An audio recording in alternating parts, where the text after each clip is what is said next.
Hi everyone, I wanted to send you guys just a really quick video just giving some tips for classroom management, specifically for our EPIC kids.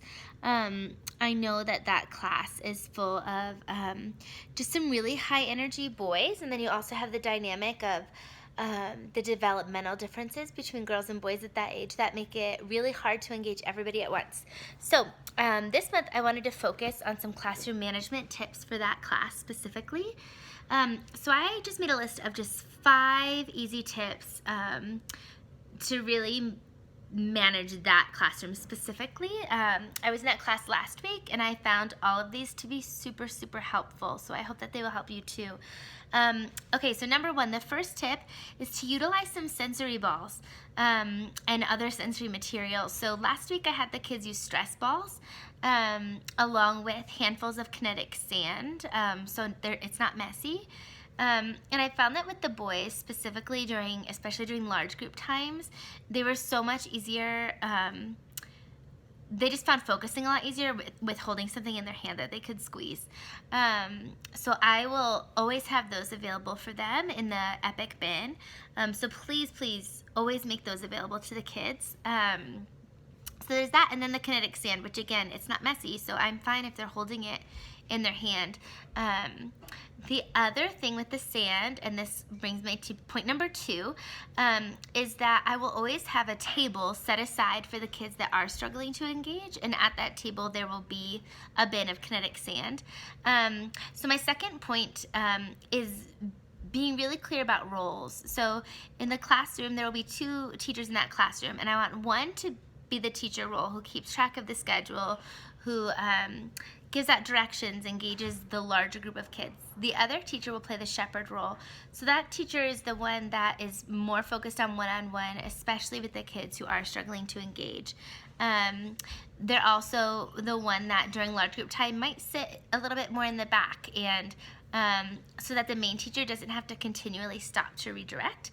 That shepherd will come in and just say, "Hey, Char, come with me." And they'll go sit at the other table, and they'll talk about the same things, but it'll just be a different space for that child so that the whole class isn't interrupted, but that child is still able to engage in their way. So that's number 2. The third tip I have for you is, especially in that large group time, that we're really not talking at them, but that we're really engaging them with questions. So for instance, if you're looking at a few verses, instead of being like, here's what these verses mean, it would be, you might do a Lectio Divina and ask, hey, what stood out to you there? Where's the invitation from Jesus in this? What do you think he's speaking to you about this? And I think as we engage the kids more that way, it seems to create a little more space for them to process, and it meets that talking need for them, which is really big in that class.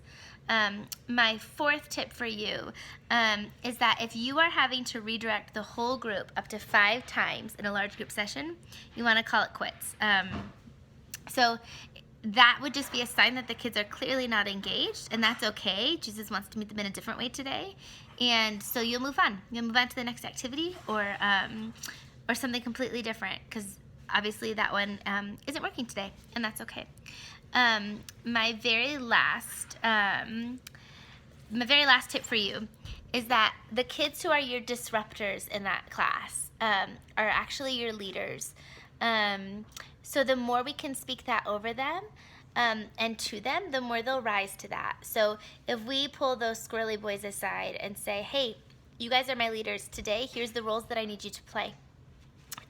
For instance, I had one of those boys lead a Lectio Divina last week, and it went really well.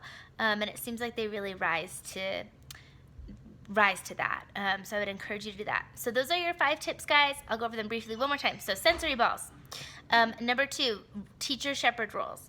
Number 3, ask questions, don't talk at them.